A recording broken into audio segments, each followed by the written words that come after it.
Roz, what is the latest we should know about Aaron Glenn and the Jets? That he's the first person that they've called back for a second interview after interviewing quite a number of people in their first round. That as of today, as of this morning, they had no other second interviews scheduled. That the Saints were also interested in interviewing him a second time. He chose to take the Jets interview first.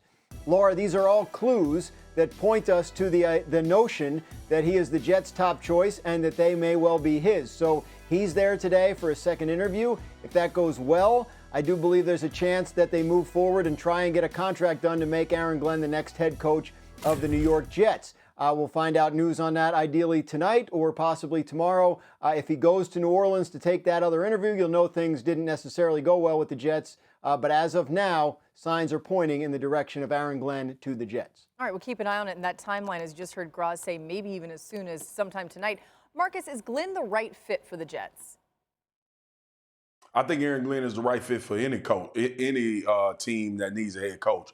It's two things that I'm concerned about. If I'm Aaron Glenn, I don't want Aaron Rodgers back as a quarterback. The second thing is, what is the plan for this organization and franchise in trying to get the guy as a signal caller?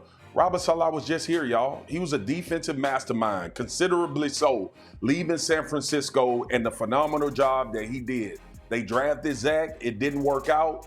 They went and got Aaron. That didn't work out. And then they saw the head coach was the one to get axed. There needs to be some guarantees for Aaron Glenn about the path of this organization and what their plan is to find the most important position in football so he can continue as a head coach. I love Aaron Glenn because he's a teacher.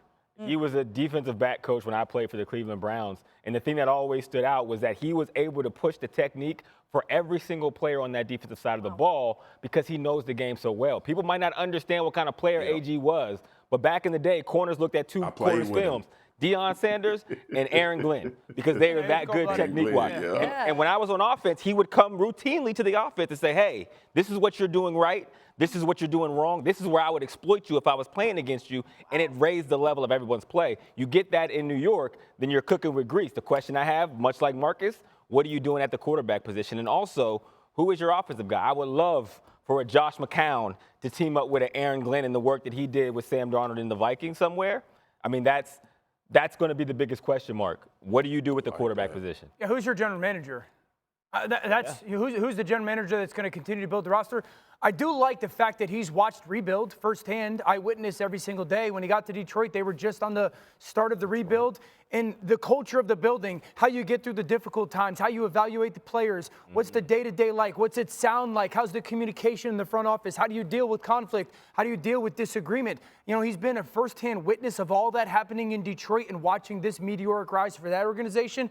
X's and O's, I have no clue about Aaron Glenn or the type of leader he is, but I do like the fact that he has witnessed that firsthand of how to take a place that has not won and be a part of trying to win in the future and what it sounds like. What should Johnson's first plan of attack be with this Bears offense?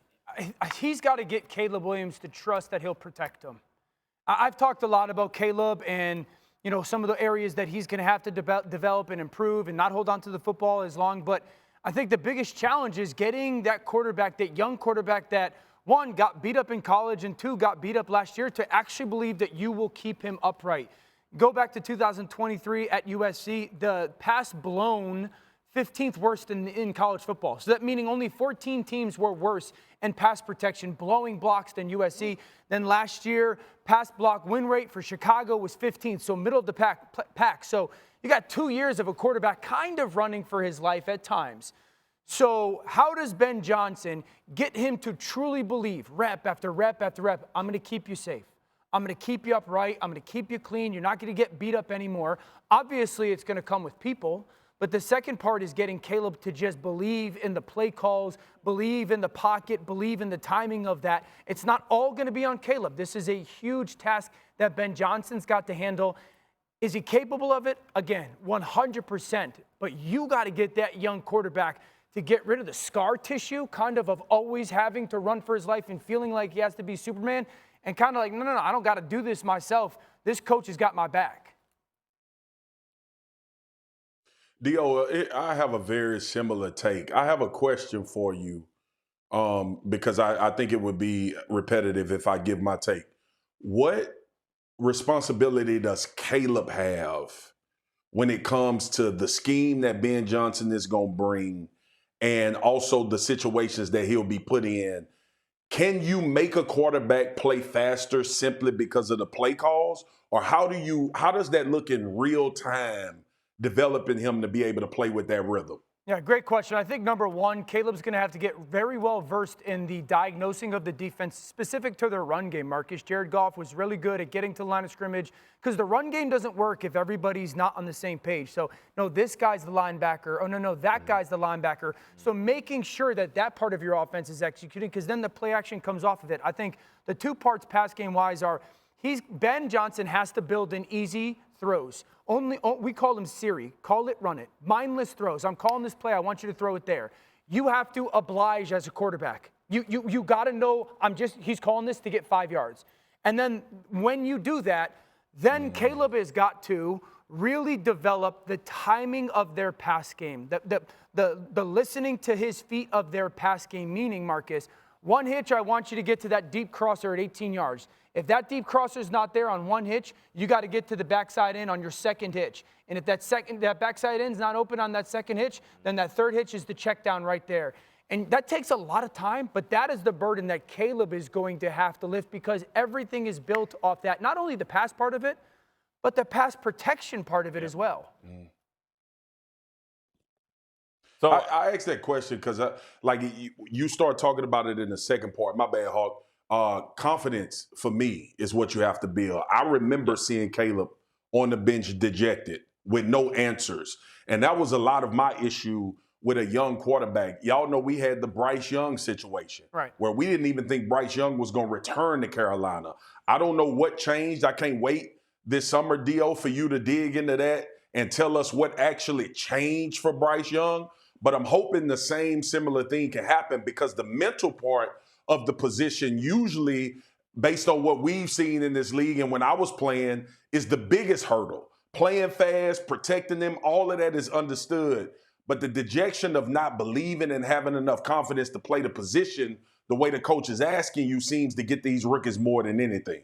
My bad, Hawk. No, you good. That's why I love Ben Johnson coming in here because of the creativity he has within his system. You remember when Jared Goff was coming from the Los Angeles Rams to Detroit, and the narrative around him was that his skill set limited their ability to be creative on offense. Now look where we are a few years later. You talk about Caleb Williams. What he needs to understand within this offense, or whatever offense he's going to be a part of with the new offensive coordinator, he has to trust it. Kind of like what Marcus is saying. That trust and confidence comes from knowing the why. And there were times during the season it didn't seem like he understood the exact why. Maybe he's going to these routine throws. Question mark. Or you watch Jaden Daniels. The reason why he's so decisive is that you understand he knows exactly where to go with the football. If Caleb Williams can get on that kind of rhythm, that kind of timing with the creativity of Ben Johnson, there could literally be fireworks. Yeah, and the one thing I'd say, too, for Bears fans is I've been around, I grew up in this kind of scheme, okay? I've been around it. I've watched a lot of quarterbacks execute at a high level.